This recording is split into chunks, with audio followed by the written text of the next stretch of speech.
What's going on, YouTube? This is SG1 Sports, and you're watching our college football channel. We continue with our 2023 predictions. Ohio State is up next, and the Buckeyes are a team that, once again, are expected to be near the top of college football. I'm having a hard time, though, honestly, making my predictions here for Ohio State, because I could see this season going a number of different ways. You look at this roster, I'm not worried about the quarterback position. Now, will they be as good as CJ Stroud at that position? Probably not, but I think Kyle McCord will step in there and do just fine, and they've got so many weapons around him. The offense should be okay. If the offensive line can take care of business, of course, the tackle positions are a little bit of a concern, and if you can't protect the quarterback, you can't protect the edges, and you can't run the football, I mean, that's obviously going to be a big concern. But I think they've got all the rest of the fall camp to get that figured out. I think they'll be okay. Maybe they don't have a dominant offensive line, but I think they'll be okay. And defensively, I love the front seven, especially this defensive line. They're going to have a really good pass rush, a really good defense there in that front seven. The secondary looks to be pretty good. You know, that's going to be, if the secondary can be really good, then this Ohio State defense becomes one of the best in the country. But if they struggle in the secondary, if they're just average, that's going to make this defense be good, but maybe not great. So that's kind of how I look at the roster. You look at some of the other predictions. The FBI loves this team. They're really high on the Buckeyes. 11.8 and 1.0, giving them almost an 80% chance to win the Big Ten East, which is very surprising. Again, at Michigan, most people will have Michigan as the favorite. But the FBI loves Ohio State. They think they're the best team in the country. Athlon, high on the Buckeyes as well at 11 and 1. Their one loss coming to Michigan. They don't list the individual games, but you can kind of figure that out. And then the over-under is at 10.5, which I think is very fair for this team. I think 11 and 1, 10 and 2, those are the most likely records for Ohio State. I really feel like they're going to be either 10 and 2 or 11 and 1. I don't know if this team can get to 12 and 0. Maybe they can, but I don't think they probably do worse than 10 and 2 unless it's really a disaster. So let's get to the schedule. And this is why I'm having such a hard time with my predictions, because you've got Notre Dame on the road, you got Wisconsin on the road. I think both of those games are going to be tough. And then you've got Penn State at home, and then you got Michigan on the road. Those four games are all going to be very tough, and I could see Ohio State losing any or maybe multiple games out of those four games. So that's why I say I don't see them going 12 and 0, just because I think that there's probably going to be a loss in there somewhere. But do they lose 2 or even potentially 3 out of those 4? That's the question. But we're going to start at the top. Indiana on the road. First game of the season. I wouldn't surprise me to see Ohio State struggle a little bit here. Indiana's going to be improved from where they were last year.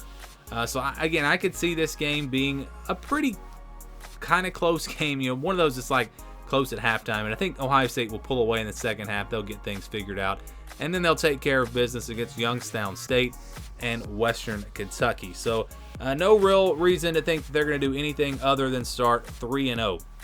And then there's the big one on September 23rd on the road at Notre Dame. You go back to last year and you look at how well Notre Dame played Ohio State, despite being, not a great team, honestly. If you look at their entire season, they lost to some bad teams. They didn't have a great season. Now they add Sam Hartman. And again, if they were able to play close last year in Columbus, now you add Sam Hartman to the mix. You could see why Notre Dame should be the pick here, playing at home with Sam Hartman again. But I don't know that Sam Hartman's really going to change that much about this Notre Dame team, because I don't think that Drew Pyne was a bad quarterback last year. I think he kind of gets that. People think that, they weren't very good. They had Drew Pyne at quarterback. Look at his numbers. He was actually really solid. I think it's the players around him, the receivers that are going to need to step up, and then it's just the offense that they run. It's not really built to be super explosive through the air, and maybe that's different this year. We'll see. Maybe with him at quarterback, things change.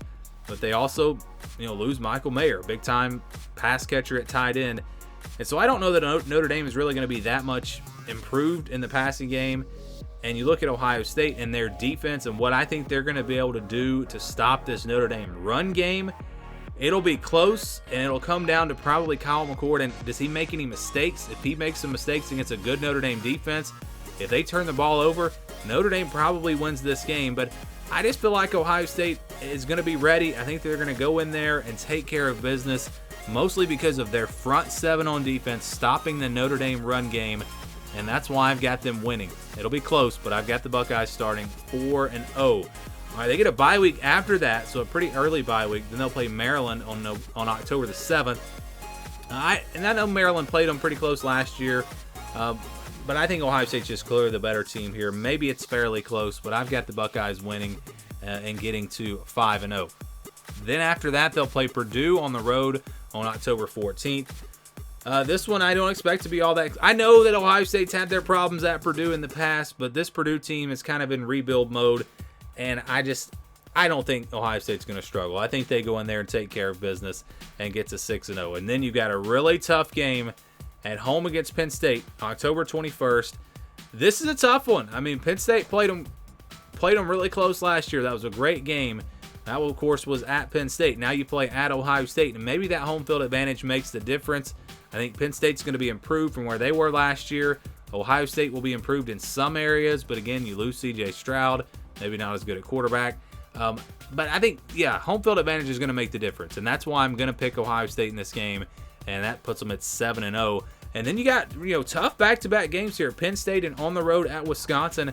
And like I said, I could see Ohio State losing this game to Wisconsin. It would not shock me.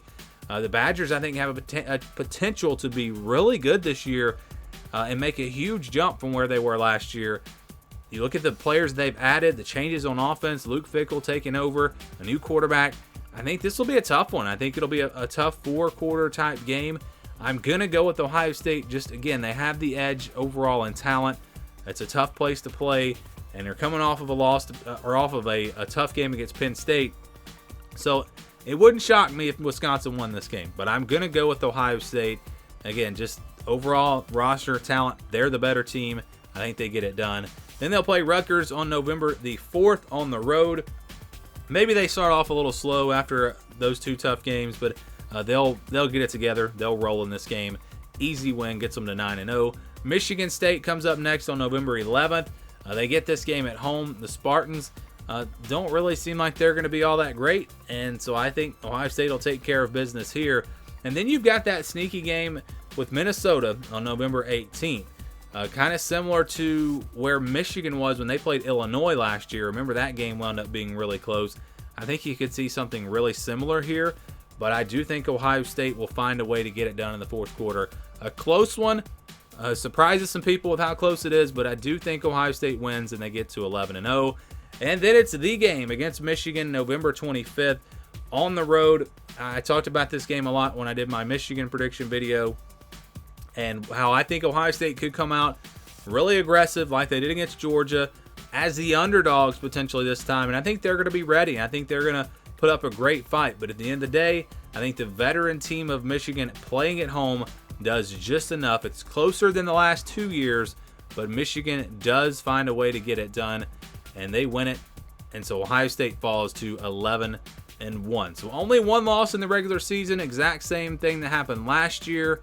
Will it be enough to get them in the playoff? We'll see how the predictions look with all of our other teams and whether or not that is going to be enough. But again, it's tough for me. I'm at 10-2 or 11-1 with Ohio State. I was back and forth. The Notre Dame game was really the game that I was having the hardest time with.